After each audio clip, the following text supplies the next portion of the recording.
If your mind keeps going back to one person again and again, even when you don't want it to, this video is for you. Because what you're experiencing is not weakness, and it's not imagination. It's a psychological pattern your brain creates when emotion, memory, and identity overlap. Most people try to fight these thoughts. They distract themselves, stay busy, scroll endlessly, or tell themselves to move on. But the truth is, the harder you try to stop thinking about someone, the stronger the thoughts become. And there's a very specific reason for that. Your brain is not designed to let go of emotionally unfinished experiences. When someone becomes emotionally important to you, your mind doesn't store them like a normal memory. It stores them as a loop that keeps replaying because it was never completed. This is why you can go months without speaking to someone. Yet a single song, a quiet moment, or a late night can bring them back instantly. Your brain isn't missing the person, it's missing the emotional resolution. Psychology calls this phenomenon emotional imprinting. When a person becomes connected to moments of safety, love, validation, or deep pain, the brain marks them as significant. And once someone is marked as significant, the subconscious doesn't care about logic, time, or distance. It only cares about meaning. That's why even if you know the relationship ended, or the situation is over, your mind keeps returning to them, not because you want to go back, but because your brain is trying to understand what that connection meant. Here's where most people misunderstand their own thoughts. They assume that thinking about someone means they still want them. That's not always true. Often, it means the connection changed you in some way, and your mind hasn't yet integrated that change. Every person who leaves a deep emotional impact forces your brain to update its understanding of love, trust, and self-worth. Until that update happens, the mind keeps revisiting the source. Another powerful reason your mind keeps returning to one person is emotional contrast.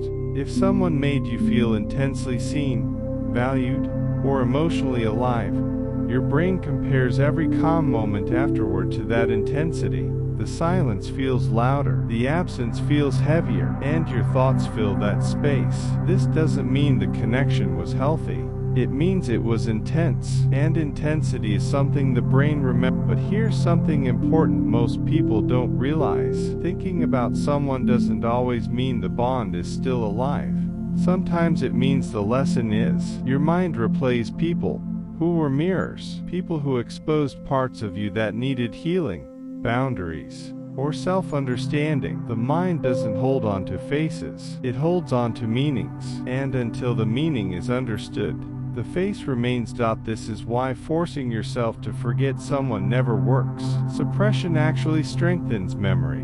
When you tell your brain, "Don't think about this," it hears, "This is important." Healing doesn't come from pushing thoughts away. It comes from changing the way you respond to them. Instead of asking, "Why do I still think about them?" the more powerful question is, "What part of me is still reacting?" Often, the mind goes back to one person during periods of growth or emotional change. When you're evolving, your brain revisits old emotional reference points to measure how far you've come. It's not pulling you backward, it's checking alignment.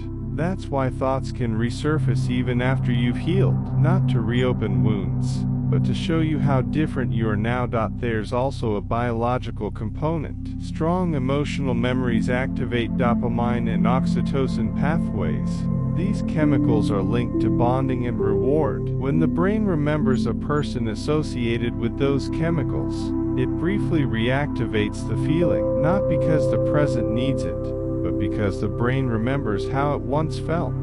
This is why thoughts can feel comforting and painful at the same time. So how do you actually stop the loop? Not by forcing it to end, but by closing it gently. When the thought appears, don't resist it. Observe it, acknowledge it, and then redirect the meaning. Instead of replaying the person, reflect on what they represented. What did they awaken in you? What did they teach you about your emotional needs?